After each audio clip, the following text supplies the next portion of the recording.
muchas gracias al licenciado Leonardo García Camarena, presidente de la Unión Nacional de Padres de Familia, por la invitación, a la licenciada Adriana Zamudio, a la licenciada Guadalupe Alvarado de la Unión de Padres de Familia. Les agradezco mucho la invitación por hoy estar aquí. A mí me toca el tema acción y denuncia. Bueno, yo llevo 31 años dedicándome a la materia penal, procuración de justicia y seguridad pública. Hace 31 años empecé como Ministerio Público y hace 20 años dejé de serlo. Y de ello he tenido diversas experiencias laborales en instituciones como la PGR, la Policía Federal, he vuelto a la Procuraduría hoy Ciudad de México y me he dedicado también a la docencia. Cuando fui Ministerio Público, el tema más sensible para mí era ver los delitos sexuales contra menores. Cuando uno trabaja en estas instancias, no todos los servidores públicos son malos, hay buenos también, hay ministerios públicos buenos, hay policías buenos, si no, no habría equilibrio en este mundo. Y hay muchos que nos preocupamos de ello. Ello fue lo que me llevó a escribir años después, y escribí un libro que se llama Turismo Sexual Infantil, Políticas Públicas para su Prevención. ¿Por qué escribí ese libro? Porque había 20,000 niños víctimas de este delito durante 20 años en ese momento, 2014, y no había ni una sola sentencia, ni una sola averiguación. Quiere decir que estas 20,000 víctimas en México pasaban por la impunidad. Entonces, después vi otro delito que era la trata de personas enfocadas a menores y escribí otro libro. Ese libro lo presenté en el Instituto Nacional de Ciencias Penales, INACIP, donde entonces acudió el licenciado Rogelio Pérez, mi anteponente, y después él me invitó a dar una plática de este tema, tanto en la comisión como en esta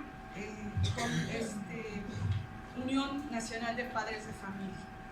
Por ello estoy muy gustosa de estar aquí, porque somos gente preocupada por nuestra niñez, y nuestra niñez sufre de una gran violencia, y esa violencia resulta impune.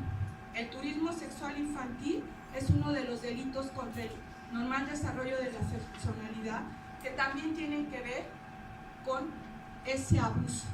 Y hay varios tipos de abuso, ya los explicaron mis anteponentes. Me pasa a la siguiente.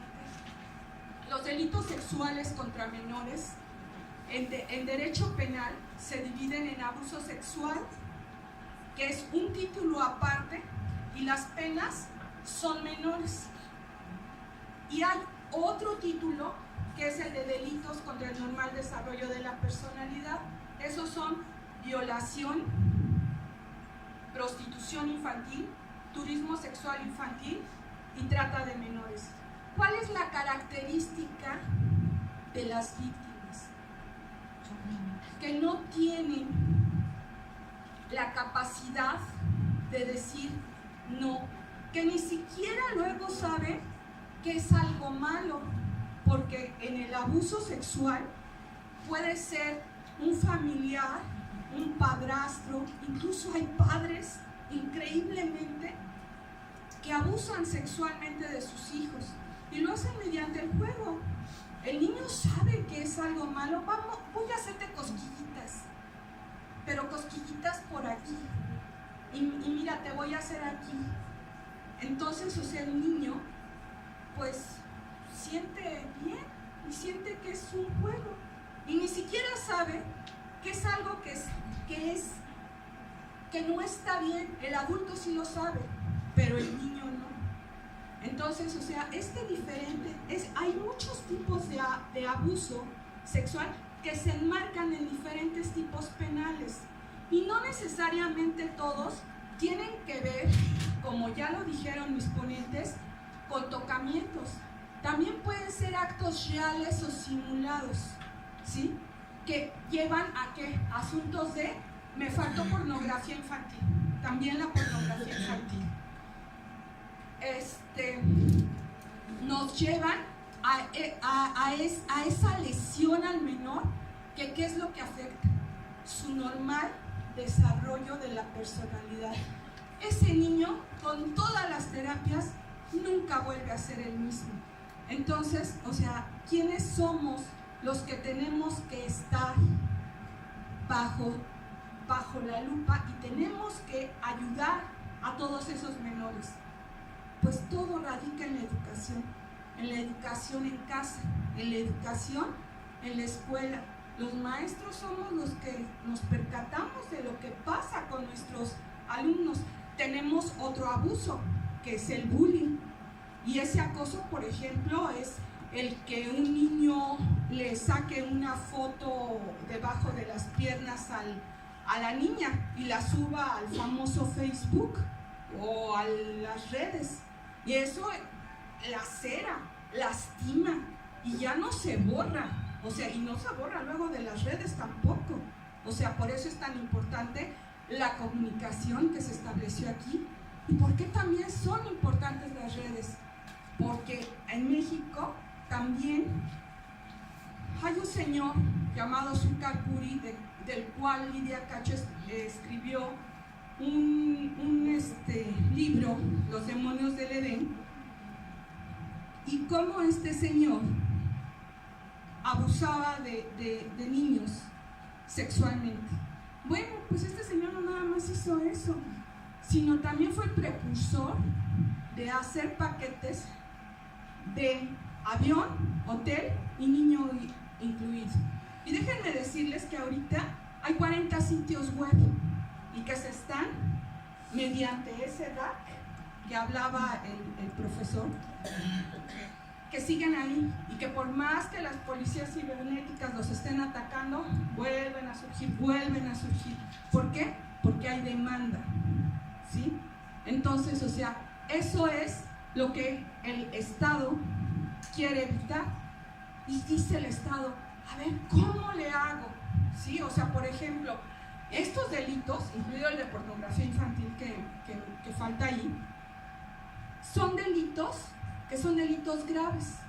Entonces, si a una persona se le acusa de este delito, inmediatamente tiene prisión preventiva. Entonces, o sea, va un paso más allá. Pero ahora, ¿qué nos falta hacer a nosotros como ciudadanos?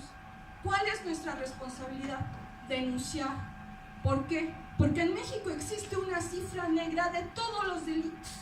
Y estos delitos, o sea, de todos los delitos que se realizan, no nada más los infantiles, el 93% no se denuncia.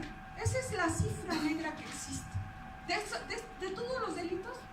Y de esos 7% que sí se denuncia, pocos llegan a tener un castigo. Por eso es que nosotros, como pueblo mexicano, estamos así de la impunidad y de la corrupción que ha lacerado esto. ¿Por qué? Porque no vemos que haya acciones claras. ¿Qué podemos hacer cuando México es el país número 1 en abuso sexual infantil? ¿Qué podemos hacer cuando también tenemos ese primer lugar de embarazos de niñas? O sea, pues tenemos que educar.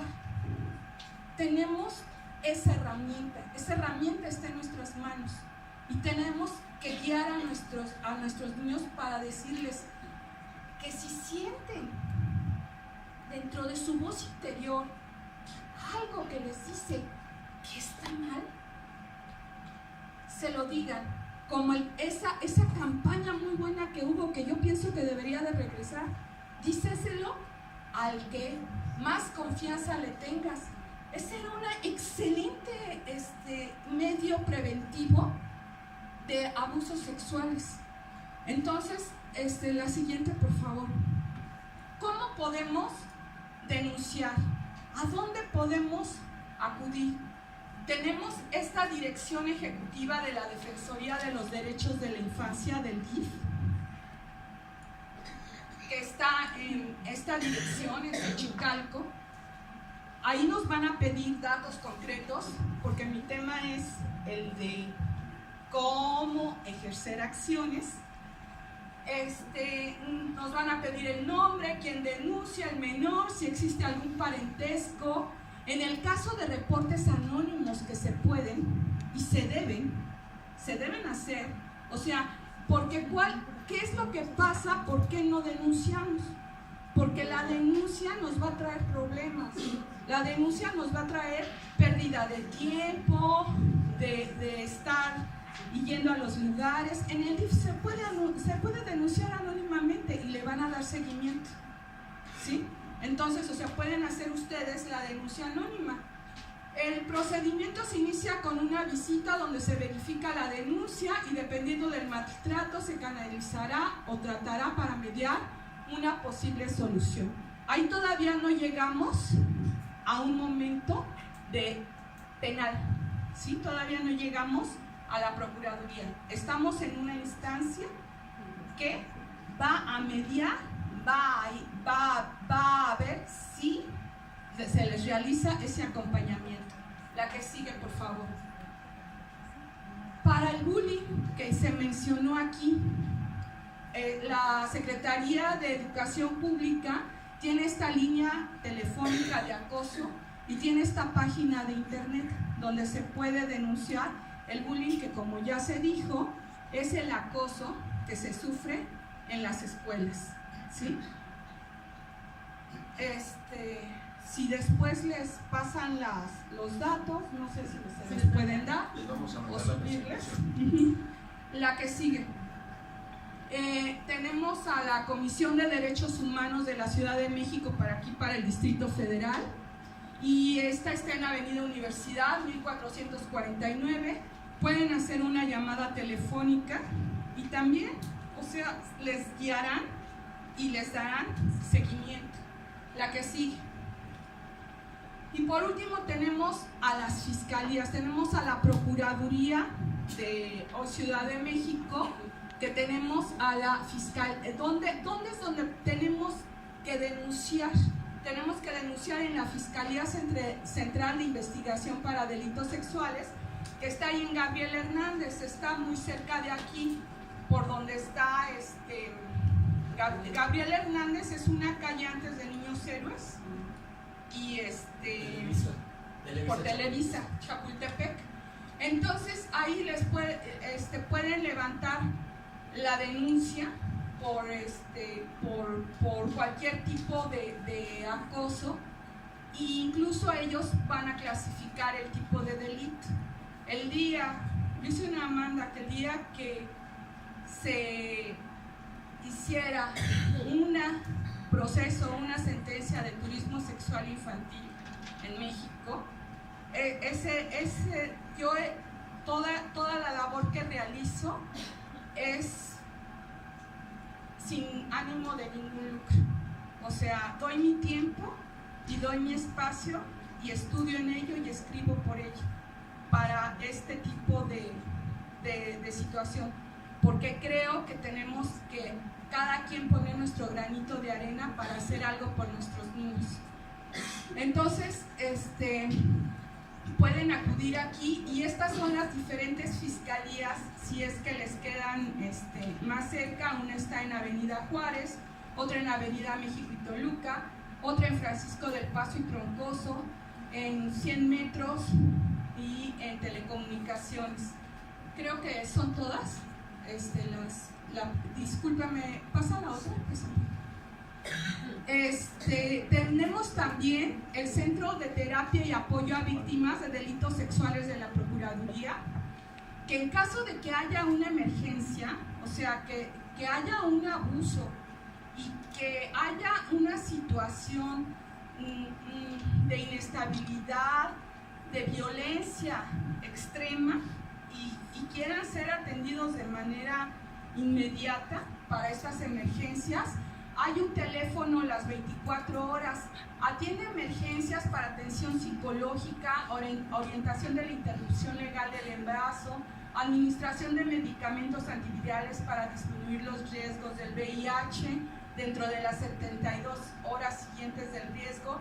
El servicio es de las 24 horas, los 365 días del año, y lo pueden hacer anónimamente. O sea, no tienen que dar ningún dato. O sea, hablan y dicen, oye, yo tengo este problema, ¿cómo puedo actuar? Y los van a orientar. Porque muchas veces no denunciamos, ¿por qué? Porque no sabemos cómo hacerlo, no sabemos a quién recurrir. Y luego el darnos nuestros datos, o sea, nos causa, primero tenemos que investigar para ver, ¿no? Porque no todos somos expertos en derecho. Entonces, o sea, siempre necesitamos esa orientación. Y aquí se puede dar en estos lamentables casos. Entonces, yo quisiera hablarles más, pero el tiempo es reducido. Yo sé que están cansados y pues fui la última, seremos los primeros. Pero yo los invito, en internet hay mucha información.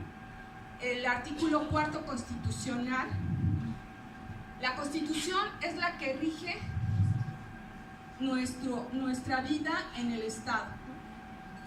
Y el artículo 4 constitucional nos dice que el derecho superior de la niñez es el máximo derecho. El máximo bien jurídico tutelado es el de los niños. Nadie es más importante que de los niños. Entonces esperemos que ahora Estado y sociedad hagamos acciones que den resultados para que ya no seamos el primer lugar en acoso sexual infantil, ni en abuso sexual infantil, ni en turismo sexual infantil. Porque imagínense, tan solo en turismo sexual infantil, que son 20,000 víctimas al año. Yo cuando lo hice fue 15, ahorita ya son casi 20 años. 20 años, multiplíquenlos por 20,000 víctimas. ¿Cuántos llevamos? De esos, criminológicamente la mitad van a poder rehacer su vida, pero los otros 20, ¿saben qué? Estamos sembrando y cosechando delincuentes, porque ellos son los que se van a dedicar al secuestro, a la trata. Este es uno de los factores por los que ha aumentado la criminalidad en México, porque decimos, oye, ¿por qué ha aumentado? Porque esos niños crecen, y entonces también, o sea, lo que ven en sus casas, la violencia familiar, o sea, como decían, a ver, si un niño ve que a su mamá, a su papá le pega a diario, pues, o sea, sale y cree que todos en su casa les pegan sus papás a sus mamás, y luego es algo que ni siquiera comentan. Cuando ya tienen esa facultad de decidir y de ver el mundo, después de los 18 años dicen, esto está bien, no, esto está mal. Y entonces es cuando criminológicamente deciden o seguir el mismo patrón aprendido en sus casas, porque es la educación, ¿sí? La educación que se da, y sea la familia que sea formado de uno, de dos, del que sea, la que va a dar al niño la pauta de su vida. Muchas gracias.